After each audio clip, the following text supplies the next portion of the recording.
Salamlayıram hər birinizi yeni mövzu izahatından. Bugün sizinlə biz birlikdə 2-ci Dünya müharibəsi ərəfəsində Avropa ölkələri, ümumiyyətlə beynəlxalq münasibətlərdən danışacağıq. Elə isə başlayaq. İlk öncə 1-ci Dünya müharibəsi başa çatandan sonra Versal-Vaşinqton sistemi ilə yeni bir dünya nizamı yaradılmağa çalışıldı, lakin öyrəndiyimiz kimi Versal-Vaşinqton sistemi öz-özlüyündə elə öz məhvini hazırladı. Çünki bu doğru hazırlanmış bir şey deyildi. Qaliblər tərəfindən yazılmış ədalətsiz bir sistem idi. Heç qalib dövlətlərin çoxu belə bu müqavilələrdən, bu sistemlərdən narazı qalmışdılar. Gələk, ilk öncə başlayaq nədən? Almaniya və SSR arasında bağlanan ilk müqavilədən. 1922-də İtaliyanın Genuya şəhərində Genuya konfransı keçirilir. Həmin bu Genuya konfransında iqtisadi məsələlər, borc, təzminat məsələləri, Sovet Rusiyası və Almaniyanın da iştirak etməli olduğu əsas məsələlər həll olunmalı idi. Və bu konfransın gedişatında ortaq bir qərara gəlmək mümkün olmur. Sovet Rusiyası deyir ki, gedin borcunuzu Çar Rusiyasından istəyin. Biz o vaxtı borc almamışıq. Onu istəyən Çar Rusiyası borc alıbdır. O vaxtında 1-ci Dünya müharibəsində 2-ci Nikolay Avropa ölkələrinin çoxundan borc alıb ödəməmiş. İndi də Sovet Rusiyası borc ödəməkdən imtina eləmişdi Genuya konfransında. Bir digər tərəfdən isə Almaniya çalışırdı ki, təzminat məsələsini ödəməsin, təzminat məsələsindən yayınsın və yayınmağı da bacarırdı. Genuya konfransında onun üzərinə təzminat məsələsini qoya bilmədilər. Və burada yeni bir şey baş verdi. İlk dəfə olaraq SSR ilə Almaniya arasında 1922-ci ildə bir müqavilə, Rapallo sazişi imzalanır. Həmin bu Rapallo sazişinə əsasən isə nə baş verir? Almaniya və SSR iqtisadi blokadadan çıxmış olur.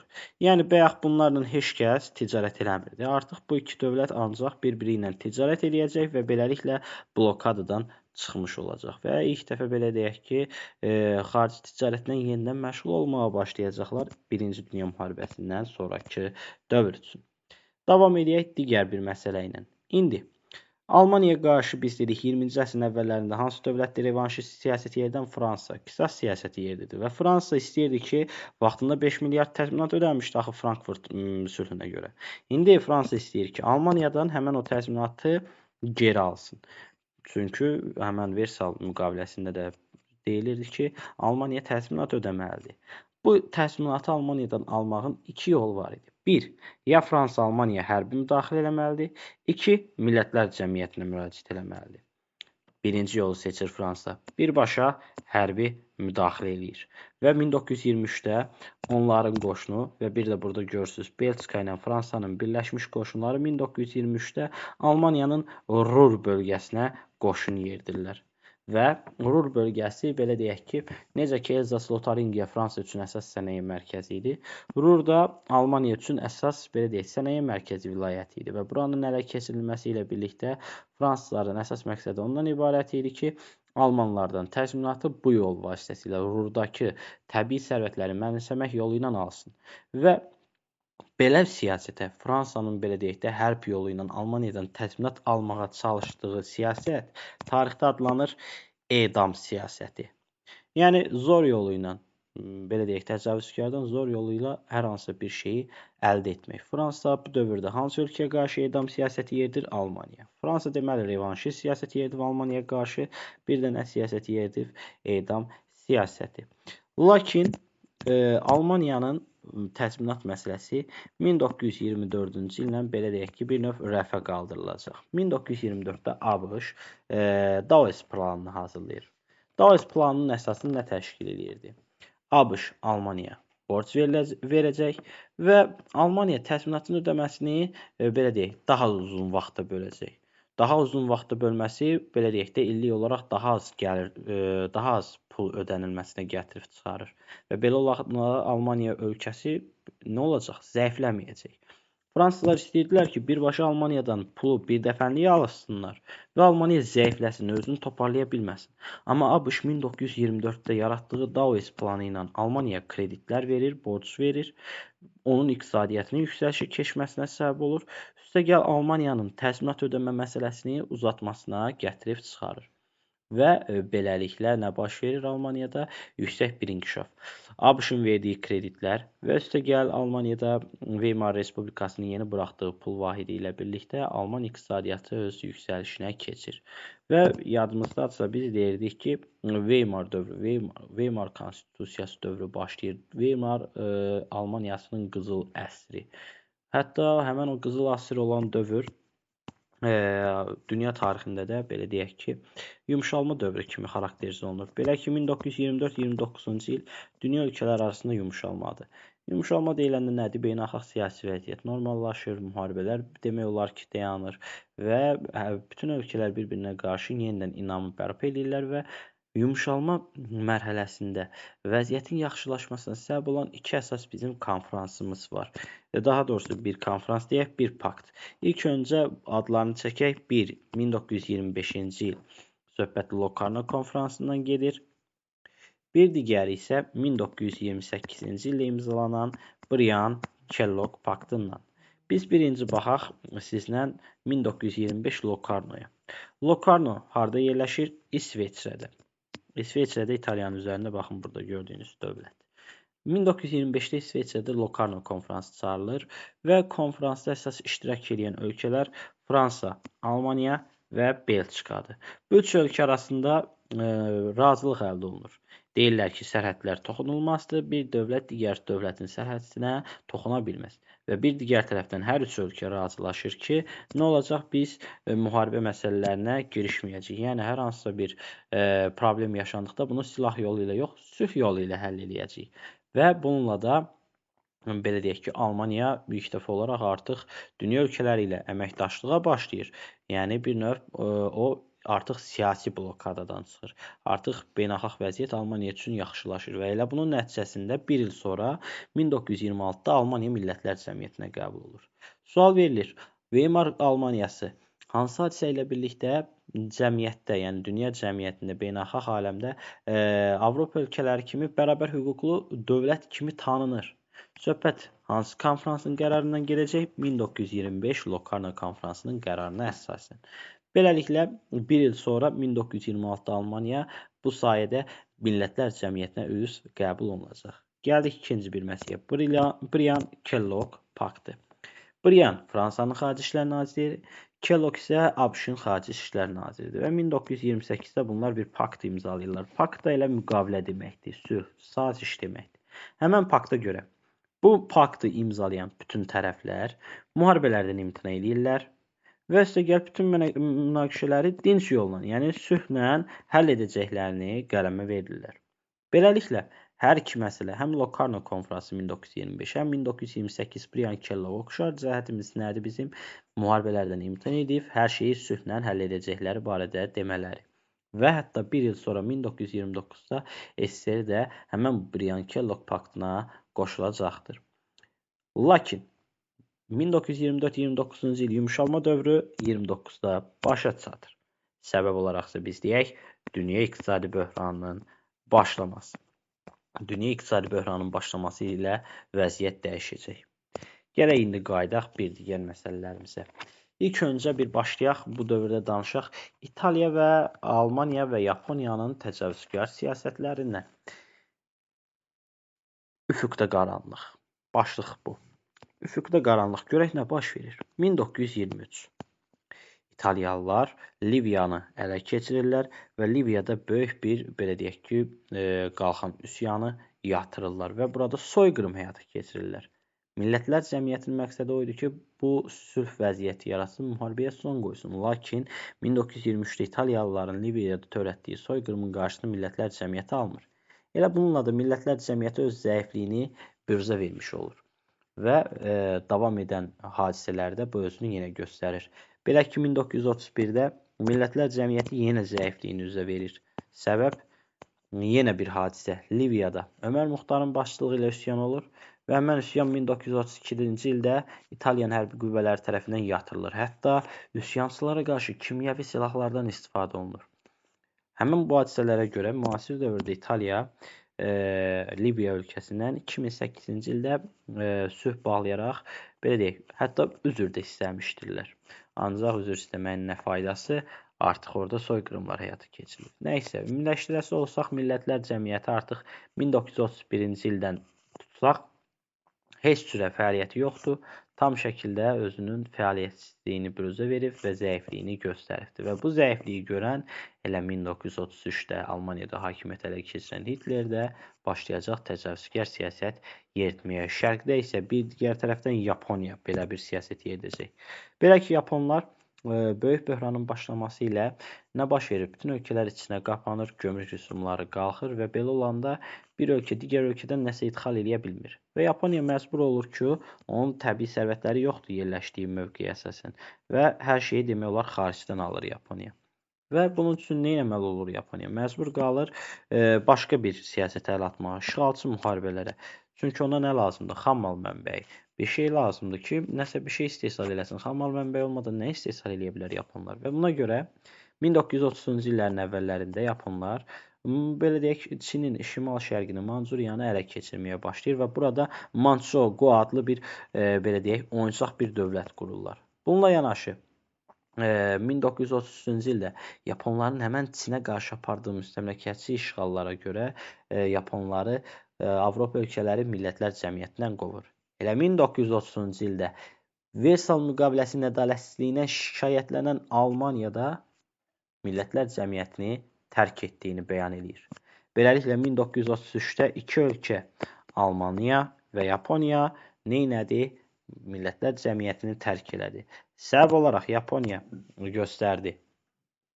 Yaponiyanın səbəbi olaraq burada vurğulandı. Deməli, Millətlər Cəmiyyətinin Yaponların işğalçı siyasətini vurğulaması, çünki Yaponlar Çini işğal edirdilər. Almanlar isə Versal müqavilələrinin belə deyək ki, ədalətsizliyinə şikayətlənərək 1933-də Millətlər Cəmiyyətini tərk etdilər. Davam. Ümumiləşdirəsi olsaq, bu yumşalma dövrü başa çatdı. Qaranlıq üfüq görsənməyə başladı. Bunun səbəbləri nə idi? Ən əsas iki səbəb. 1. Vurğuladığımız kimi böyük böhranın baş verməsi. 2. Millətlər Cəmiyyətinin nüfuzunun aşağı düşməsi. Həmən bu iki hadisə nəticəsində Avropa ölkələrində bu dövrdə böyük diktaturalar yaranacaq. İtaliyada faşist diktaturası, Almaniyada faşistlər, İspaniyada faşistlər, uzaq şərqdə Yaponiyada belə deyək güclü bir dövlət yaranır və bunlar işğalçı müharibələrə başlayıb liberal demokratik ölkələrə və Böyük Britaniya, Fransa kimi ölkələrə zərbə indirəcəklər. Liberal demokratiya nədir? Müasir dövrdə məsələn Azərbaycan necə bir ölkədir? Liberal demokratiya səbəb hakimiyyət xalqın əlindədir. Dövləti xalqın seçdiyi, səs verdiyi insanlar idarə edir və hakimiyyət bölgüsü prinsipi tətbiq olunur. Hakimiyyətin üç qola bölünmə prinsipi hələ də vardır. Davam. Buna deyilir nə? Liberal demokratik dövlət. Və o dövr liberal demokratiklər kimdir? Böyük Britaniya, Fransa, faşistlər isə İspan, Alman, İtalyan və ən uzaqda onlar daha doğrusu faşist deyil, ancaq faşist kimi bir siyasət aparır, Yaponlardır. Davam. Gəldik. Təhlükənin böyüməsi. Digər bir başlıq. 1934. Hitler ilk dəfə Avstriyanı işğal etməyə çalışır. Və bunun üçün Avstriyanın baş nazirinə qarşı bir sui-qəsd təşkil edir. Lakin bu sui-qəsd belə deyək ki, baş tutsa da Almaniya Avstriyaya qoşun yeritmək istəsə də buna İtalyanlar imkan vermirlər. İtalyan hökuməti, Mussolini hökuməti bura qoşun yeridərək Avstriyanı Almanların işğalından qoruyur. Və belə olanda 1935-də Strelza şəhərində, İtaliyanın Strelza şəhərində bir konferans çağırılır. Baxaq. İtaliyada çağırılan Strelza konfransı 1935. Nə danışılır burada? Kimlər iştirak edir burada? İngiltərə, Fransa və İtaliya burada iştirak edir və onlar Almaniyanın Versal müqaviləsinin hərbi qərarlarından imtina etməsini belə deyək, müzakirə eləməyə çalışırlar. Onlar görürlər ki, Almaniya artıq nə edir? Versal müqaviləsini imtina edir. Sübut 1935-də Almanlar ümumi hərbi mükəlləfiyyətin bərpa olunması haqqında qərar qəbul edirlər. Versal müqaviləsinə görə bunlar 100 mindən çox ordu saxlaya bilməzlər. Ancaq 1935-də Hitler bu qərarı ləğv edir. Bu artıq Almanların Versal müqaviləsinə qarşı ilk belə deyək çıxışları kimi, ilk mübarizəsi kimi qələmə verilir tarixdə. Və Strelza konfransı həmən bu məsələni və Avstriya məsələsini müzakirə etmək üçün çağırılır. Strelza konfransının gedişatında Avstriyanın ərazi bütövlüyü tanınır və Lakin Almaniyanın silahlanmasının qarşısını almaqdan ötəri hər hansısa bir tədbir görülmür. Bu dövrdə fransız, ingilislərin ən böyük səhvi almanların silahlanmasının qarşısını almamalarıdır, almaq istəməmələridir. Elə buna görə də təcavüzkar güclənir almanlar, bundan güc alırlar və davam edirlər. Belə ki, 1936-da onlar bir hərəkəti daha keçəcək almanlar. Silahsızlaşdırılmış Reyn zonası var idi Versal müqaviləsinə görə. Həmən zonaya qoşun yeridir almanlar və silahsızlaşdırılmış Reyn zonasını ələ keçirirlər. Və buranı ələ keçirməklə birlikdə Versal müqaviləsinin şərtini almanlar ikinci dəfə pozurlar. İngilislər və fransızlar sadəcə buna şifahi şəkildə etiraz eləyərək qərar verirlər və əsaslan başqa hər hansısa bir əməli addım atmırlar. Və bununla yanaşı bu dövrdə İtaliyada bir iş görür. 1935-36-cı ildə Afrikanın şərqində yerləşən Efiopiyaya hücum edir və buranı işğal edir. Belə hadisə, belə səbəbə görə İngiltərə, Fransa Mussoliniyə hirslənirlər, onu belə deyək, ittiham eləyirlər, onu cəzalandıracaqlarını vurğulayırlar və belə olanda Mussolini tərəf dəyişdirmək qərarına gəlir. Bildiyimiz kimi İtaliya 1-ci Dünya müharibəsində İngilislərdən söz almışdı ki, yeni torpaqlar alacaq, lakin İngilislər bu sözü yeni yetirməmişdi. Və İtaliyalılar fürsət bu fürsətdir deyərək tərəflərini dəyişmək qərarına gəlir və Almaniyanın tərəfinə keçirlər. Mussolini ilə bu dövrdə beləliklə Hitler arasında yaxınlaşma baş verir. Elə 1936-da Alman-İtalyan ittifaqı yaranır. Almaniya-İtaliya dövləti ilk dəfə müqavilə bağladı. Neçənci il? 1936. Və daha sonra şərqdə vəziyyət indi gərginləşir. Uzaq şərqdə isə SSR 1936-da Yaponlarla döyüşür və belə olan bir müddətdə Yaponiya həmən bu SSR-yə qarşı mübarizə aparmaqdan ötəri Almanlarla ittifaqa girir. 1936-cı ildə Almaniya ilə Yaponiya arasında Anti-Komintern paktı imzalanır. Nədir Anti-Komintern paktı? Anti-Komintern, ümumiyyətlə birinci Komintern ifadəsini başa salaq. SSR bütün dünya ölkələrində beynəlxalq aləmdə kommunizmi yaymaqdan ötəri bir təşkilat yaradıb. Komintern təşkilatı. Məqsəd kommunist ideologiyasını inqilab baş verən bütün ölkələrdə yaymaqdan ibarətdir. Anti-Komintern isə həmən kommunist ideologiyasının yayılmasının qarşısını almaq üçün yaradılan bir ittifaqdır. İlk dəfə neçənci ildə imzalanıb? 1936-da Alman və Yaponlarla. Daha sonra isə bura İtaliya, Macaristan, İspaniya kimi ölkələrdə qoşulub dəstək vermişdirlər. Davam. Müharibənin ayaq hissələri. Sizə sual verilir. İkinci Dünya müharibəsinin ayaq hissələri hansı hadisə ilə eşidilir? Cavabımız 1936-39 İspan vətəndaş müharibəsi. İspaniyada bu dövrdə vətəndaş müharibəsi başlayır. Vətəndaş müharibəsində iki tərəf var. Gəlin baxaq. 1936-cı ildə İspaniyada demokratlar səsvermədə qalib gələrək xalq cəbhəsi, İspan xalq cəbhəsi hakimiyyəti ələ keçirir. Lakin belə deyək ki, bunu qəbul eləmir bizim bu dövrdə olan respublikaçılarımız. Və belə deyək ki, İspan xalq cəbhəsi, daha doğrusu burada bir qarışdırmamız oldu bizim. İspan xalq cəbhəsi elə respublikaçılardır. Bir də var uşaqlar, faşistlər.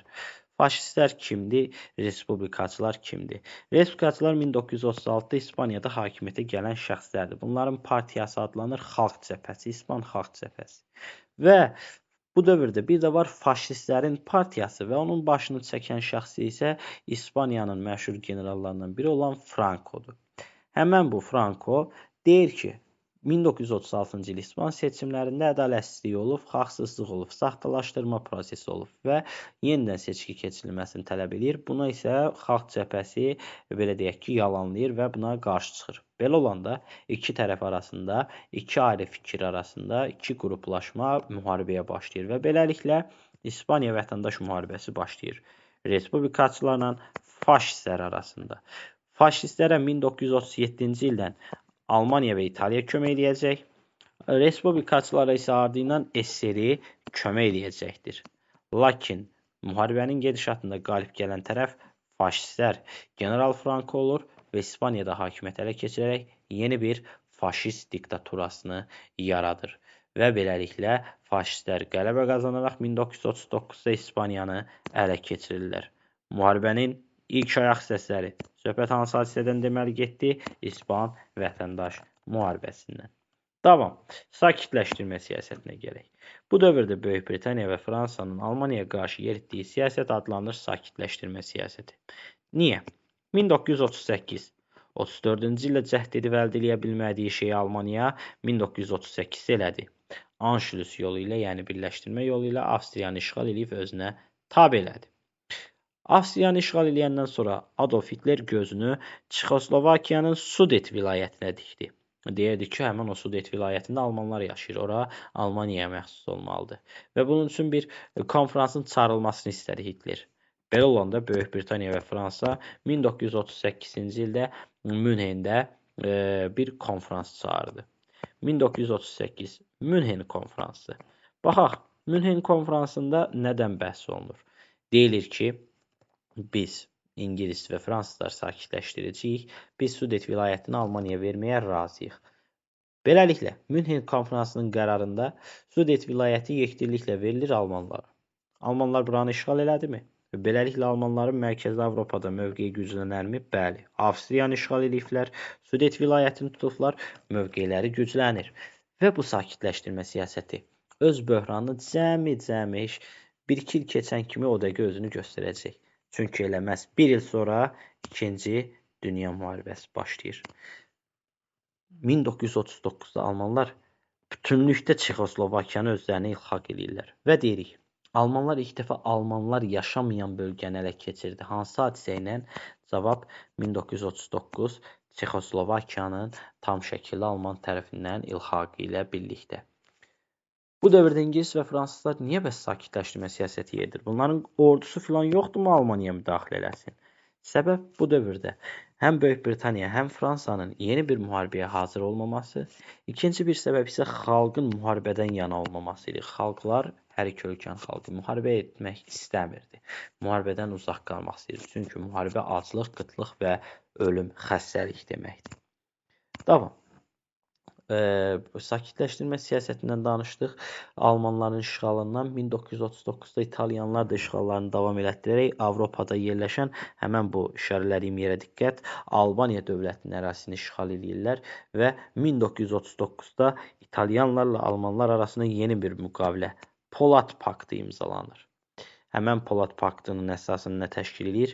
Almaniya və yaxud İtaliya hər hansısa birinə başqa bir ölkə hücum eləsə, müttəfiq ona kömək eləməlidir. Beləliklə, artıq siyasi blokumuz hazırdır. Güclü bir yeni Üçlər İttifaqı meydana gəlibdir. Müharibənin başlaması. 1939-cu ilə gələk.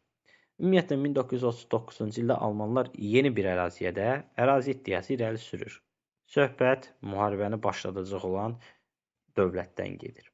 Daha doğrusu, müharibənin başlayacağı ərazidən. Polşa. Almanlar deyir ki, Polşa bizə birləşdirilməlidir. Lakin İngilis, fransızlar taburda deyirlər, bircə dəqiqə dayan Almaniyaya. Ta çox oldu axı elə bil. Və bunun üçün də SSR ilə birlikdə bir müttəfiqlik, ittifaq yaradıb Almaniyaya müharibə elan eləmək istəyirlər. Lakin İngilis və fransızlar gecikir. Gözlənilmədən iki zidd ideologiyaya malik dövlət Almaniya və SSR arasında bir müqavilə imzalanır 1939-da. O dövr dünya ictimaiyyəti bunu çox, belə deyək ki, gərgin qarşılamış, başa düşə bilməmişdi əslində ki, necə ola bilər, axı Alman və Yaponlar vaxtında anti-Komintern paktı yaradıbdı. Bunlar kommunizm ideologiyasına qarşıdır. Faşizmlə kommunizm bir-birinə tam olaraq zidd bir anlayışlardır. Bunlar necə bir araya gəldilər? 1939 Molotov-Ribbentrop paktı. Molotov adından göründüyü kimi rusları, Ribbentrop isə Almanları belə deyək, təmsil edir. 1939-da Molotov və Ribbentrop paktı imzalanır Almaniya və SSR arasında. Həmən Molotov-Ribbentrop paktında görün nə deyilir? 1. İki ölkə, əgər müharibə olarsa, bir-birinə hücum etməməli idi. 10 il müddətinə hər hansısa bir ölkə biri digərinə hücum eləməyəcək, müqaviləni bağlayanlar.